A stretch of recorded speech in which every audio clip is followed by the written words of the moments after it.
Yeah, man. Let's go. Once again, it's your boy Quail. Welcome to the Church of Me, powered by New Pixel.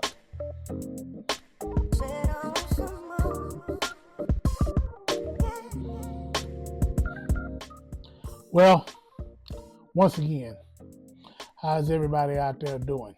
This is your boy Quail, and I told y'all that I was gonna be coming with some stuff, man. So,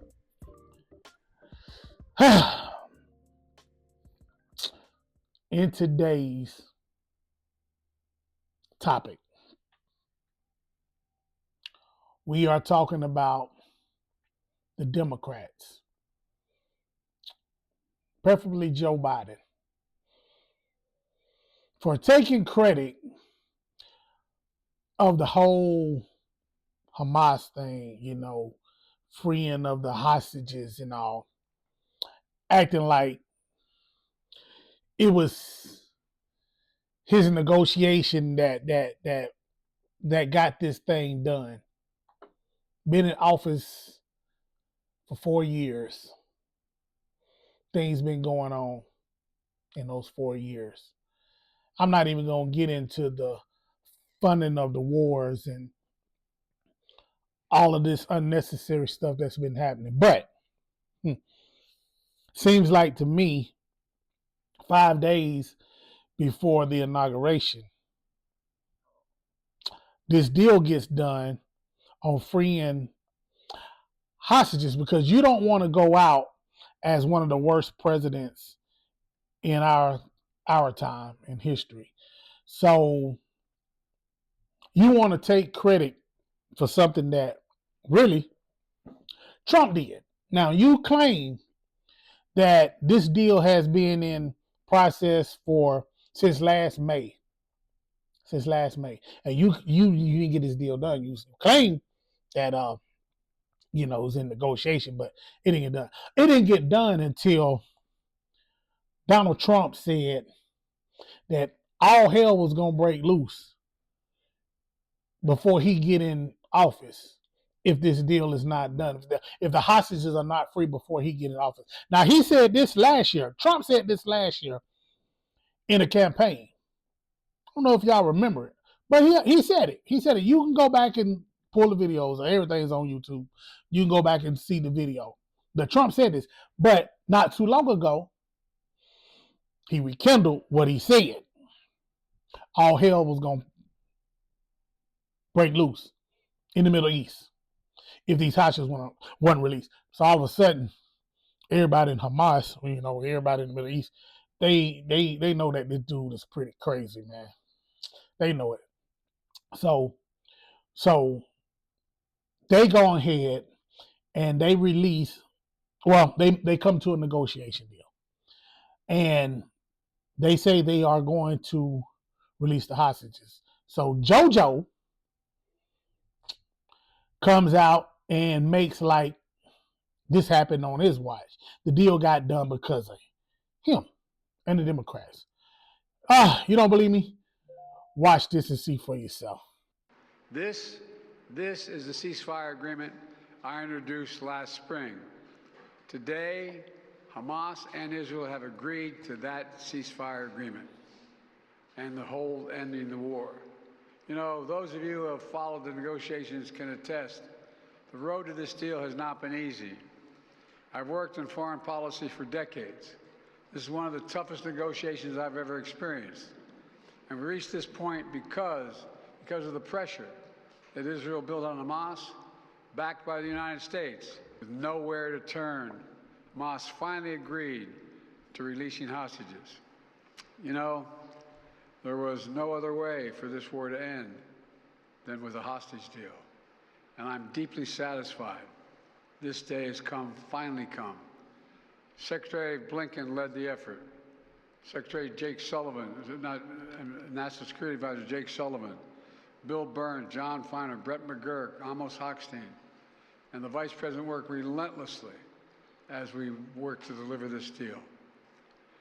I'd also note this deal was developed and negotiated under my administration, but its terms will be implemented, for the most part, by the next administration.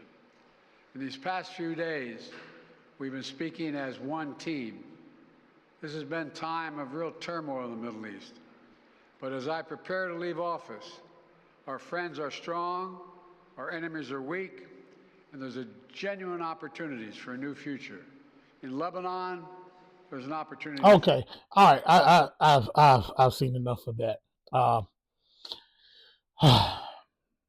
Okay, so you heard it. This man said that his team, they taking credit that they got the deal done. So they say.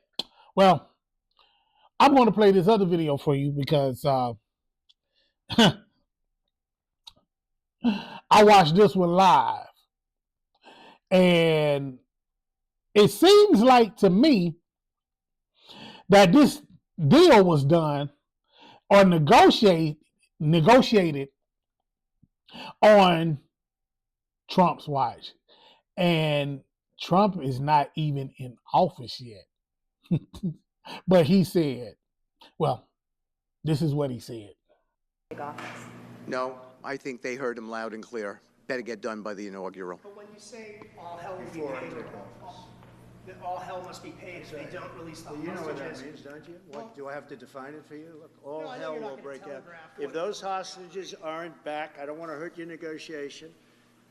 If they're not back by the time I get into office, all hell will break out in the Middle East. Can you elaborate? And it will not be good for Hamas, and it will not be good, frankly, for anyone. All hell will break out. I don't have to say anymore, but that's what it is. And they should have given them back a long time. They should have never taken them. There should have never been the attack of October 7th. People forget that. But there was, and many people are killed. They're no longer hostages. I have people from Israel and others calling, begging me to get, we had also people there from the United States, just so you know. They're holding some so-called hostages from the U.S. But I've had mothers come to me and fathers crying, can I get the body of their son back? Can I get the body of their daughter back? That beautiful girl where they threw her in the car, pulled her by her ponytail and threw her in the car like she was a sack of potatoes. I said, what happened to her? Sir, she's dead. Like a 19, 20-year-old beautiful girl. And the way they treated her. And I just say it this very simply. Steve's got a job to do. He's a great guy, great negotiator, great person. They respect him over there already. It's what we needed over there. We have people that know everything about the Middle East, but they can't speak properly. They don't know.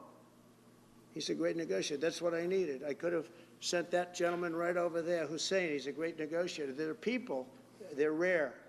Great negotiators are very rare, like a great surgeon. But we have the right person. But I tell this, I don't want to hurt the negotiation. If the deal isn't done before I take office, which is now going to be 2 weeks, all hell will break out in the Middle East. All right. So, I mean, y'all heard it from the horse's mouth himself. So let's not play stupid, man. Everybody know how this deal got done. We all know how this deal got done. Hey, man, look. I appreciate y'all for rocking with your boy Quail in this little bit of time. You know what I mean? Like I said, we're going to keep bringing y'all top news, man. You know what I'm saying? As these days bring us. You know what I mean? I'm your boy, that dude Quail. Catch me on Opinion Matters every Thursday night at 7 p.m. with my co-hosts Chip and Felicia. All right? Hey, man. Love y'all, man. Catch y'all on the next hot topic. All right? We out!